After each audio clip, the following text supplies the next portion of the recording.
Kwa kutokana na vivuko tulikuwa tunachelewa kuja shule kwa sababu vivuko vilikuwa vinatumia muda mrefu kutoka Kigongo kuja Busisi. Kwa hivyo tulikuwa tunachelewa.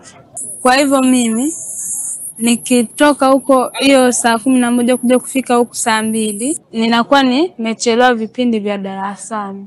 Kwa hivyo daraja hili likishaanza kutumika litaturahisishia kwa shule. Sio lazima nitumie vivuko, hata kwa miguu naweza nikatembea. Daraja hili litanisaidia, nitakuwa nawe kufika shuleni. Mwalimu hatanipa adhabu kama mwanzo. Nitaamka asubuhi na mapema, nitapitia darajani, au nitanunua baskeli, nitakuwa nawe kuja shule. Daraja hili litanisaidia sana. Na historia kubwa mimi na Mama Samia kwa kutujengea daraja hili, kwa sababu wazazi mama zangu kutumia daraja. Kwa hiyo namshukuru Mama Samia kwa kutujengea daraja hili. Ni historia kubwa sana. Hii daraja liko karibu kufunguliwa. Sisi kwa wanafunzi, yani kwa sasa hivi limeturahisishia kutupa njia ya kuweza kufika haraka shuleni.